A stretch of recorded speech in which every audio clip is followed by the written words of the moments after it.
Само неколку метри ги делат улиците 24 и 25 во Стајковци. Првата е обновена и асфалтирана, втората се уште сведочи за катастрофалната поплава во ова место од пред 2 години. Двете улици беа најтешко погодени од водената стихија, но жителите на првата имаа среќа токму овде да работи единицата на КФОР, што помагаше при санирање на штетите. Подоцна нато улицата целосно ја обнови, што беше причина денеска по неа да се прошета и генералниот секретар Јенс Столтенберг. Жителите топло го поздравија, дел од нив и лично му се заблагодарија на помошта. Градоначалникот му врачи благодарница, а тој пак зборуваше за хуманиот аспект од постоењето на алијансата. NATO is a military alliance, but NATO is much more than that. We are ready to help to make people safe and help people, for instance, when we see natural disaster, when we see flooding and other natural disasters. I'm very glad to see that you have rebuilt your village and that you are looking to the future. Но НАТО пред 2 години не работеше на улицата 25, таа остана заборавена. Испукан асфалт и невешто пополнети дупки, тоа е се од санацијата на улицата зад мене, која беше една од најпогодените во поплавите во Стајковци пред 2 години. Жителите чуле дека парите се обезбедени, но никој не знае зошто уште не се работи овде. Доснењето со санацијата на улицата не е единствениот проблем останат од поплавата. Пред 2 години водата што наместа достигнуваше и до 2 метри, однесе и голем број човечки животи, isfрлаше автомобили врз куќите, уништи многу домови и имоти по куќнина.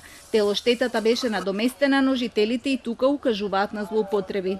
Веројатно тие што ги правеа проценката, записниците што ги прават, таму се има направена манипулација. Проценката не е таа, овој не е поплавен, овој е поплавен, вака, онака и ги измешаа работите.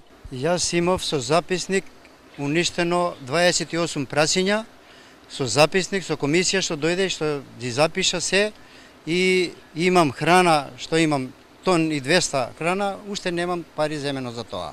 Ниските на едно спратче што беа, тие беа сите поплавени и до греди, и немаше кај да се живе у нив. А овие што има на другиот спрат, тие се качија горе. На тие ништо нема дадено луѓето, тешко. Мене ми е цел спрат уништен, цел. Регали што имаше тоа све стварно кревет. Ето дојдете дека 2 кревета имам, едно регалче цел за овој. Ништо друго нема. Плошки наредено доле тока што е. Ми дадоа 2.500 евра и со тоа ништо. Од кабинетот на градоначалникот велат дека оваа улица се наоѓа во неговата програма. Во наредните денови почнува изградбата на улиците 25, 7, 8, 9 и 10 на кои ќе се работи интензивно. Сите улици во Газибава се градат по план од кој нема одстапки. Додека Стајковци чека оваа програма да се реализира и да се врати првобитниот изглед на улиците, во Скопје една друга улица го доби името Столтенбергова. Поводот повторно е помош, во катастрофалниот скопски земјотрес од 1963 година, од страна на таткото на актуелниот генерален секретар на НАТО, норвешкиот дипломат Торвалд Столтенберг. Во знак на благодарност, улицата што ги поврзува градскиот парк, стадионот и кеот на реката Вардар ќе го носи неговото презиме.